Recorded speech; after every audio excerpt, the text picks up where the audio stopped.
بسم اللہ الرحمن الرحیم۔ السلام علیکم۔ ہمارے چینل میں خوش آمدید۔ بہت سال پہلے کی بات ہے، رام گڑھ کے علاقے میں ایک پرائیویٹ ہائی اسکول ہوا کرتا تھا جو چوکی اسکول کے نام سے مشہور تھا۔ اس اسکول میں لڑکے اور لڑکیاں اکٹھے پڑھا کرتے تھے اور اسکول کے ساتھ ہی ایک بہت پرانا گراؤنڈ تھا اور اس کے ساتھ ایک بہت پرانی کھنڈر نما عمارت بھی واقع تھی جو کہ تقریباً پاکستان بننے کے پہلے کی تھی، اور کہا جاتا ہے کہ یہ عمارت مغلیہ دور کی تھی اور کئی سال بعد اس میں کسی سکھ فیملی نے یہاں رہائش بھی رکھی تھی۔ اس کے ساتھ ساتھ انہوں نے اس عمارت میں کچھ تبدیلیاں بھی کی تھیں۔ اس عمارت کے آنگن میں بہت سارے گھنے درخت لگے ہوئے تھے جس کی وجہ سے سورج کی روشنی بھی بہت کم ہی آنگن میں آتی تھی، اور پورے آنگن کا فرش کچا اور ہری ہری گھاس سے بھرا ہوا تھا۔ اور اس عمارت کی ایک دیوار جو کہ اسکول کی لیٹرینوں کی دیوار کے بالکل ساتھ ہی جڑی ہوئی تھی، جبکہ دیوار کا کچھ حصہ اسکول کے آنگن سے بھی لگتا تھا اور دوسری طرف سے دیوار گراؤنڈ سے لگی ہوئی تھی، اور ان دیواروں کی اونچائی صرف 4 فٹ کی ہی تھی جس کو کوئی 10-12 سال بچے کا بھی آسانی سے پھلانگ سکتا تھا۔ اور عمارت کے آنگن میں ایک پرانے دور کا ہاتھ سے گیڑ کر پانی نکالنے والا نلکا بھی لگا ہوا تھا، جس کے بارے میں بتایا جاتا تھا کہ اس نلکے میں سے اکثر بنا گیڑے ہی خود بخود پانی بہنے لگتا ہے، اور پرانے لوگوں کا یہ بھی کہنا ہے کہ نلکے کو گیڑتا ہے پر نظر نہیں آتا، بس نلکے کا ہینڈل خود ہی اوپر نیچے ہونے لگتا ہے اور پانی گرنا شروع ہو جاتا ہے۔ لیکن بہت سے لوگ اس بات پر یقین بھی نہیں کرتے تھے، اور کچھ لوگوں کا یہ بھی کہا تھا کہ اس عمارت میں ہوائی چیزوں کا بسیرا ہے، کیونکہ رات کے وقت اس جگہ بہت اندھیرا رہتا تھا، جس کی وجہ تھی کہ رات میں نہ تو اسکول کو لائٹ جلائی جاتی تھی اور نہ ہی اس عمارت میں کوئی بجلی وغیرہ کا کنیکشن لگا ہوا تھا۔ اس کے ساتھ سونے پہ سہاگا گراؤنڈ میں یا اس کے اطراف میں بھی کوئی لائنیں نہیں لگائی گئی تھی، بس کچھ آس پاس چند گھر تھے جن میں لائٹیں جلتی تھیں، اور ان سے تھوڑی دور بہت روشنی اسکول میں پڑتی تھی۔ ایک بار دوپہر 2-2:30 بجے کا ٹائم تھا، اسکول کو چھٹی ہو چکی تھی اور سب بچے اپنے گھروں کو جا چکے تھے، یہاں تک کہ کوئی چوکی دار بھی اسکول میں نہیں تھا۔ اتنے میں ایک ریڑھی والا اسکول کے پاس سے گزر رہا تھا اور گرمی کی شدت سے اس کو بہت پیاس لگی ہوئی تھی۔ اس نے آس پاس پانی ڈھونڈنے کی کوشش کی پر کہیں پر پانی نظر نہیں آیا، کیونکہ آس پاس کے گھر اسکول سے ذرا دور تھے۔ اس وجہ سے وہ تھک کر اس اسکول کی دیوار سے ٹیک لگا کر بیٹھ گیا، اور کچھ ہی پل کے بعد اس نے پھر سے پانی ڈھونڈنے کی کوشش کی۔ تبھی اس کی نظر اسکول کے آنگن میں لگے ہوئے پانی کے نلکوں پر پڑی۔ اس نے ریڑھی سے ایک گلاس نکالا اور اسکول کی ریڑھی پھلانگ کر اسکول میں لگے نلکوں کے پاس گیا اور نلکے کو کھول کر دیکھا تو ان میں پانی نہیں آ رہا تھا۔ اس نے باری باری سب نل کھول کر دیکھے پر کسی میں بھی پانی نہیں آیا۔ ابھی وہ دل برداشتہ ہو کر واپس لوٹنے ہی والا تھا کہ اس کو پانی کے زمین پر گرنے کی آواز سنائی دی۔ اس نے جلدی سے ادھر ادھر دیکھا اور غور کی کہ آواز کہاں سے آ رہی تھی۔ ابھی اس آواز کا پیچھا کرتے ہوئے وہ اس عمارت کی دیوار کے قریب پہنچا اور دیکھا کہ ساتھ والی عمارت کے آنگن میں ایک گرنے والے نلکے سے پانی بہہ رہا ہے۔ اس نے بنا کچھ سوچے سمجھے دیوار کو پھلانگ کر نلکے کے پاس پہنچا اور گلاس میں پانی بھر کر پینے لگا۔ ابھی وہ پانی پی ہی رہا تھا کہ اچانک سے اس نے کسی عورت کے ہنسنے کی آواز سنی۔ اس نے فوراً اسے ادھر ادھر دیکھا تو کوئی نظر نہیں آیا۔ اس نے سوچا کہ شاید کوئی عورت ساتھ والی گراؤنڈ سے گزری ہوگی جو کسی بچے وغیرہ کے ساتھ ہنس رہی ہوگی۔ پھر سے ایک گلاس پانی بھرا اور ادھر ہی پاس میں لگے ہوئے درخت کی چھاؤں میں بیٹھ کر پانی پینے لگا۔ درخت کافی سایہ دار تھا اور یہ پوری جگہ درختوں سے بھری ہوئی تھی، پرسکون تھی، تو اس وجہ سے اس کو کچھ دیر ہی بیٹھنا مناسب سمجھا اور بیٹھ کر دور سے ہی عمارت کا معائنہ شروع کر دیا۔ ابھی کچھ دیر ہی گزری تھی کہ پھر سے اس کو کسی عورت کے ہنسنے کی آواز آئی۔ اس نے پھر سے ادھر دیکھا، کوئی نہ نظر آیا۔ اس کے بعد یہ وہاں سے واپس اسکول کی طرف پھلانگنے لگا تو اچانک سے عمارت کے اندر سے ایک خوفناک آواز سنائی دی۔ ایسا لگ رہا ہے جیسے کوئی بھاری آواز میں دھاڑا ہے اور بھاگتا ہوا اس کی طرف آ رہا ہے۔ اس نے جلدی سے اسکول کی دیوار پر سے اسکول کے آنگن میں چھلانگ لگائی اور باہر کی طرف جانے لگا تو دیکھا کہ اسکول تو دوسری طرف ہے، اور جس جگہ یہ پھلانگا تھا یہ وہی عمارت تھی۔ اس نے پھر سے دیوار پھلانگی اور اسکول میں داخل ہوا تو دیکھا اسکول ابھی بھی دوسری طرف ہے اور یہ وہی عمارت کے آنگن میں ہی کھڑا ہے جہاں سے اسکول میں کودا تھا، اور وہ خوفناک آواز کی شدت مزید بڑھتی جا رہی تھی۔ اب یہ پوری طرح سے ڈر گیا تھا۔ اس نے جلدی سے اونچی اونچی آواز میں کلمہ طیبہ پڑھنا شروع کر دیا اور پڑھتے پڑھتے پھر سے اسکول کی طرف چھلانگ لگائی اور وہاں سے سیدھا باہری دیوار کی طرف بھاگا اور دیوار پھلانگ کر اسکول سے باہر نکل آیا۔ اور باہر آ کر جب اس نے اسکول کے آنگن میں دیکھا تو ایک بہت ہی خوفناک کالی سی بھیانک شکل والی عورت اس دیوار پر بھاگتی ہوئی اس کی طرف آ رہی تھی۔ اس نے اپنی ریڑھی کو اسی جگہ چھوڑ کر وہاں سے دوڑ لگا دی، اور جب یہ شخص اپنے محلے میں پہنچا تو وہاں جا کر گر پڑا اور بے ہوش ہو گیا۔ اس کا رنگ پیلا پڑ رہا تھا اور اس کو بہت تیز بخار ہو گیا تھا، اور سب محلے والے سمجھے کہ اس کو یرقان ہو گیا ہے۔ اس وجہ سے اس کی طبیعت زیادہ خراب ہو گئی ہے۔ انہوں نے فوراً اس کو ہسپتال پہنچا دیا، لیکن جب شام کو اس کے گھر والے اس کو ساتھ لے کر واپس آئے تو انہوں نے بتایا کہ اس کو یرقان نہیں ہے، بلکہ اس نے کوئی ہوائی چیز دیکھ لی تھی جس کی وجہ سے اس کی ایسی حالت ہو گئی تھی، اور اللہ کا شکر ہے اب یہ پہلے سے بہتر ہے۔ یہ بات سنتے ہی محلے میں طرح طرح کی چہم گوئیاں شروع ہو گئی۔ کسی نے اسکول کو حسیب زدہ کہا اور کسی نے اس عمارت کو ہوائی چیزوں کا گھر کہنا شروع کر دیا۔ اور تبھی ایک اور بوڑھا سا شخص آیا اور اس نے اپنی ٹانگ پر سے کپڑا اٹھایا اور کچھ پرانے گہرے زخم دکھائے، جو ایسے لگتا تھا جیسے کہ کسی نے ایسے بہت سارے خنجروں سے اس کی ٹانگ چھلنی کر دی ہو۔ زخم تو ٹھیک ہو گئے تھے، پر ان کو دکھاتے ہوئے بولا، دیکھو تم سب اللہ کا شکر کرو، یہ ریڑھی والا وہاں سے صحیح سلامت آ گیا، ورنہ اس جگہ جو چیزیں ہیں اگر ان سے کسی کا سامنا ہو جائے تو اس کو وہاں سے صحیح سلامت واپس نہیں آنے دیتی۔ یہ زخم جو میری ٹانگ پر ہیں، آج میں تم لوگوں کو ایک سچی بات بتاتا ہوں جو کہ ان زخموں سے جڑی ہے۔ اس کے بعد بوڑھے نے بتایا کہ ایک بار وہ شام میں اپنے عزیز کے ساتھ چوکی اسکول کے پاس سے گزر رہا تھا، اور جب ہم اسکول کے گیٹ کے سامنے سے گزرنے لگے تو اتنے میں کسی عورت نے ہمیں اسکول کے اندر سے آواز دی۔ ہم نے گیٹ کے اندر جھانک کر دیکھا تو ایک بہت ہی خوبصورت اور دلکش خاتون اسکول کے آنگن میں کھڑی ہے۔ ہم نے فوراً اس خاتون سے پوچھا، بی بی آپ کون ہیں؟ اس وقت بند اسکول میں کیا کر رہی ہیں؟ تو اس خاتون نے ہم سے کہا کہ میرا شوہر شہر سے کسی کام سے شہر سے باہر گیا ہوا ہے اور میرا بچہ اسکول سے گھر نہیں آیا۔ اس کو میں نے ہر جگہ ڈھونڈا ہے پر وہ کہیں نہیں ملا۔ پھر کسی سے پتہ چلا کہ وہ اسی اسکول میں کہیں چھپا ہوا ہے۔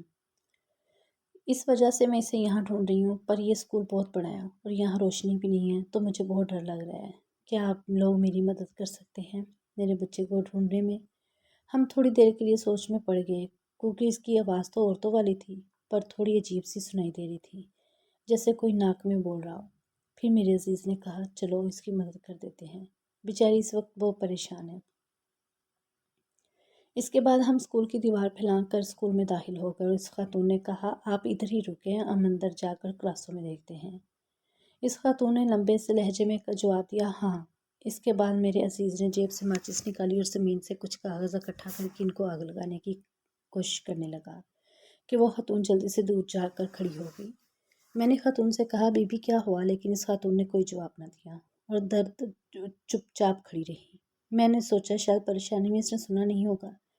اس کے بعد میں اور میرا عزیز کاغذوں کو ہاتھ میں لیے کلاسوں میں دیکھنے لگے، اور جب کاغذ بجھنے والا ہوتا تو ہم دوسرا جلا لیتے۔ ہم نے ایک ایک کلاس میں جا کر دیکھا پر کوئی بچہ نظر نہیں آیا۔ اتنے میں میرے عزیز نے کہا، یار ایک ایک کلاس کو اچھے سے دیکھ لیا ہے، مجھے نہیں لگتا یہاں کوئی بچہ ہے، چلو اس کو بتاتے ہیں چل کر۔ اس کے بعد جب ہم آخری کلاس کی چھان بین کے بعد باہر آئے تو دیکھا کہ خاتون کہیں دکھائی نہیں دے رہی تھی۔ ہم جلدی سے جگہ پر پہنچے جہاں خاتون کھڑی تھی تو وہاں کوئی نظر نہیں آیا۔ ابھی ہم سوچ ہی رہے تھے کہ خاتون کہاں گئی، اتنے میں اسکول کے ساتھ والی کھنڈر نما عمارت سے ہمیں خاتون کی آواز نے کہا، میرا بچہ یہاں اندر ہے۔ اس خاتون نے ہمیں کھنڈر کی طرف اشارہ کرتے بتایا۔ ہم نے اس کی طرف بڑھتے ہوئے پوچھا، بی بی تمہیں کیسے پتا کہ اب تمہارا بچہ اس کھنڈر کے اندر ہے؟ تو خاتون نے کہا، مجھے اس کی آواز اس عمارت کے اندر سے آ رہی ہے۔ اب ہم تھوڑا پریشان ہو گئے تھے کہ ہمیں تو کسی بچے کی آواز نہیں سنائی دے رہی، تو اس خاتون کو کیسے سنائی دے رہی ہے؟ تبھی میرے عزیز نے مجھے کہا، یار مجھے کچھ عجیب سا محسوس ہو رہا ہے، اب تو رات ہو چکی ہے، اس کھنڈر میں جتنا اندھیرا ہے اس میں کوئی بچہ کیا کوئی بڑا بھی نہیں چھپ سکتا۔ میں نے کہا، ہاں یار شاید تم صحیح کہہ رہے ہو، لیکن ہو سکتا ہے اس بچے کا ذہنی توازن ٹھیک نہ ہو اور اس وجہ سے شاید اندر چلا گیا ہو۔ میں تو کہتا ہوں ایک بار ادھر بھی جا کر دیکھ ہی لیتے ہیں۔ اتنے میں وہ خاتون عجیب و غریب آواز میں رونے لگی۔ تبھی میں نے اس عورت کو کہا، بی بی رو مت، ہم آ کر دیکھ لیتے ہیں۔ ادھر تو وہ ایک دم سے خاموش ہو گئی۔ میں آگے بڑھا اور دیوار کو پھلانگ کر اسکول سے اس عمارت میں داخل ہوا، اور میں نے اپنے عزیز کی طرف دیکھتے کہا، آ جاؤ یار جلدی، بہت اندھیرا ہے، اس جگہ آ کر مسجد جلاؤ۔ تو میرا عزیز میری طرف بڑھتے ہوئے اچانک سا رک گیا۔ میں نے پھر سے سخت لہجے میں اپنے عزیز کو کہا، یار اب رک کیوں گیا ہے؟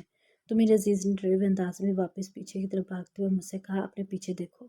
میں نے پلٹ کر دیکھا تو وہ خاتون بہت ہی خوفناک شکل میں تھی، اور اس کا قد میرے سے 4 گنا بڑھ گیا تھا۔ اس کے بال نیچے زمین سے لگ رہے تھے اس کے پاؤں پیچھے کی طرف مڑے ہوئے تھے اور اس کے دانت اس کے ہونٹوں کو پھاڑتے ہوئے باہر نکلے ہوئے تھے۔ یہ دیکھ کر میں تو مرنے ہی والا تھا کہ میں نے جلدی سے اس جگہ سے اپنی عزیز کی طرف چھلانگ لگانے کی کوشش کی تو اس منحوس عورت نے اپنے لمبے ہاتھوں سے میری ٹانگ کو پکڑ لیا۔ اس کے نوکیلے ناخن میری ٹانگ میں چھری کی طرح گھس گئے اور میں منہ کے بل گر گیا۔ میں نے گرے ہوئے ہی جلدی سے اللہ اکبر اتنی تیزی سے پڑھنا شروع کر دیا اور اٹھ کر بھاگتے اسکول سے باہر بھاگنے لگا تو اسکول کے گیٹ کے اوپر 3 اور بھیانک عورتیں اپنے پاؤں کو ہلاتی ہوئی مجھے خوفناک آواز سے ہنس رہی تھیں۔ میں نے اللہ اکبر کہنا نہیں چھوڑا۔ اتنے میں میری عزیز نے، جو کہ اسکول کی باہری دیوار کو پھلانگنے ہی والا تھا، اس سے مجھے اپنے پیچھے آتا دیکھا تو رک گیا اور اس نے جلدی سے کلمہ پڑھتے ہوئے ماچس چلائی تو وہ عورتیں جو گیٹ کے اوپر بیٹھی تھیں وہ چلاتی ہوئی دیوار سے اس کھنڈر نما عمارت کی طرف بھاگنے لگی۔ اس کے بعد میری عزیز نے ہمت کر کے مجھے دیوار پر چڑھایا اور مجھے اسکول سے باہر دھکیل دیا۔ اس کے بعد جب وہ دیوار پر چڑھ کر میری طرف کودنے لگا تو جو سب سے پہلے والی عورت تھی وہ عجیب طریقے سے دیوار پر بھاگتی ہوئی میرے عزیز کی طرف بڑھی اور اس نے میرے عزیز کے سر پر پیچھے سے ہاتھ مارا اور وہ میرے پاس آ کر گرا، لیکن اس کے سر کے پیچھے سے بہت خون بہنے لگا۔ ہم دونوں بس جلدی سے وہاں سے کلمہ پڑھتے ہوئے بھاگ نکلے اور وہ چیزیں اسکول کی دیوار پر بیٹھی ہم پر ہنستی رہیں۔ اور جب ہم گھر پہنچے تو میرے عزیز کا کافی خون بہہ چکا تھا۔ وہ صحیح تو ہو گیا تھا لیکن اس دماغی حالت پوری طرح سے ٹھیک نہیں ہوئی اور میں آج بھی اس رات کو کبھی نہیں بھول پایا۔ اس بارے میں نے جب بھی کسی کو بتانا چاہا تو کسی نے میری بات پر یقین نہیں کیا، بلکہ کچھ لوگ تو آج بھی اس چیز کو نہیں مانیں گے، جبکہ اس ریڑھی والے کے ساتھ بھی کچھ ایسا ہی ہوا ہے۔ یہ تو شکر خدا ہے کہ کچھ برا ہونے سے پہلے ہی یہ وہاں سے بھاگ آیا۔ یہ کہہ کر بوڑھا وہاں سے چلا گیا۔ اگلے دن پھر سے اسکول لگا اور بہت سے بچے پڑھ رہے تھے۔ اتنے میں ایک لڑکی رابعہ واش روم کے لیے گئی اور اچانک سے چیخیں مارتی ہوئی کلاس میں بھاگ کر واپس آئی۔ کلاس کے ایک کونے میں جا کر سہم کر بیٹھ گئی اور رونے لگی۔ سب اچانک چونک گئے اور اس کی طرف حیرت سے دیکھنے لگے۔ ٹیچر نے بھی گھبرا کر جلدی سے پوچھا، رابعہ کیا ہوا تمہیں؟ تم چیخ کیوں رہی ہو؟ بتاؤ مجھے جلدی، کیا ہوا اور تم ڈر کیوں رہی ہو؟ اس نے روتے ہوئے بولا، ٹیچر وہاں باتھ روم میں کچھ سی ڈراؤنی سی عورت بیٹھی ہے، اس کے بڑے بڑے دانت ہیں۔ ٹیچر نے کہا، دیکھو بیٹا تم اس طرح سب کو ڈرانے کی کوشش مت کرو، اس طرح کی کوئی چیز نہیں ہوتی، اور دیکھو دن کا ٹائم ہے اور سب لوگ یہاں ہیں، مجھے لگتا ہے تم شاید اپنی پرچھائی سے ڈر گئی ہو، چلو چپ کرو اور رونا بند کرو، شاباش۔ لڑکی مسلسل رو رہی تھی اور اس نے پھر سے ٹیچر کو کہا، ٹیچر میں قسم کھا کر کہتی ہوں وہ کوئی ہے۔ تو ٹیچر نے کہا، اچھا پہلے تم رونا بند کرو اور ہم جا کر دیکھتے ہیں کہ وہاں کون ہے، ٹھیک ہے؟ اب چلو میرے ساتھ۔ لڑکی اور زیادہ ڈر گئی اور اس نے کہا، نہیں ٹیچر میں نے اب ادھر نہیں جانا۔ ٹیچر نے کہا، اچھا ٹھیک ہے، تم یہیں رکو اور میں دیکھ کر آتی ہوں۔ وہ یہ کہہ کر ٹیچر باتھ روم کی طرف گئی اور کچھ بچے بھی ٹیچر کے ساتھ چلے گئے۔ جب ٹیچر نے باتھ روم کا دروازہ کھولا تو باتھ روم میں کوئی نہیں تھا۔ پھر ٹیچر نے باری باری 2 اور باتھ رومز کے دروازے کھول کر دیکھے، پر ان میں بھی کوئی نہیں تھا اور ٹیچر نے بچوں کی طرف دیکھتے ہوئے کہا، تم سب دیکھنا بچوں، یہاں کوئی نہیں ہے۔ بچوں نے کہا، جی ٹیچر، رابعہ ایسی ڈر گئی ہے۔ اس کے بعد سب بچے زور زور سے ہنسنے لگے اور ہنستے ہوئے کلاس کی طرف چلے گئے اور ٹیچر نے بچوں سے کہا، بس کرو تم سب، اب خاموشی سے پڑھائی پر توجہ دو۔ اس کے بعد بچے خاموش ہو کر کتابیں کھول کر بیٹھ گئے اور ٹیچر نے رابعہ سے، چلو رابعہ تم بھی ادھر آؤ اور میری بات سنو۔ لڑکی اٹھ کر ٹیچر کے پاس آ کر بیٹھ گئی۔ ٹیچر نے کہا، بیٹا ہم نے سب جگہ دیکھا ہے، وہاں کوئی نہیں تھا اور ایسی ویسی کوئی چیز نہیں ہوتی، بس کبھی کبھی ہم لوگ ایسے ہی ڈر جاتے ہیں، لیکن جب بھی ڈر لگے تو ہمیں اللہ کا کلام پڑھنا چاہیے، اس کے بعد ڈر نہیں لگے گا۔ اب تم کلمہ طیبہ پڑھ کر خود پر پھونک مارو۔ رابعہ نے کلمہ پڑھا اور خود پر پھونک ماری۔ اس کے بعد ٹیچر نے کہا، اب کیسا لگ رہا ہے؟ رابعہ نے سر ہاں میں ہلاتے ہوئے کہا، جی ٹیچر اب ٹھیک ہے۔ ٹیچر نے اسے شاباش دی اور کہا، اب تم جا کر اپنی جگہ پر بیٹھو اور سبق یاد کرو۔ اس کے کچھ دیر بعد ہاف ٹائم بریک ہوئی اور بچے اسکول کے آنگن میں کھیلنے لگے اور سبھی ٹیچر سائڈ ٹیبل پر بیٹھ کر چائے وغیرہ پی رہی تھیں۔ اتنے میں کسی بچے نے ٹیچر کو آواز لگائی، ٹیچر وہ دیکھیں۔ جب ٹیچر نے اس بچے کی طرف دیکھا تو وہ ساتھ والی عمارت کی طرف اشارہ کرتے ہوئے کچھ دکھا رہا تھا۔ ٹیچر نے اس کی طرف بڑھتے ہوئے پوچھا، کیا ہے وہاں؟ اور جب ٹیچر نے ادھر جا کر دیکھا تو ایک بچہ ساتھ والی عمارت کے آنگن میں بے ہوش پڑا تھا۔ ٹیچر نے جلدی سے سر عارف کو بلایا، جو کہ اسکول کے ہیڈ ماسٹر تھے۔ انہوں نے جلدی سے دیوار پھلانگی اور بچے کو ہاتھوں میں اٹھا کر واپس اسکول میں لے آئے اور اس کو ایک ٹیبل پر لٹایا اور اس پر جلدی سے پانی کے چھینٹے مارے۔ بچہ آہستہ آہستہ ہوش میں آنے لگا۔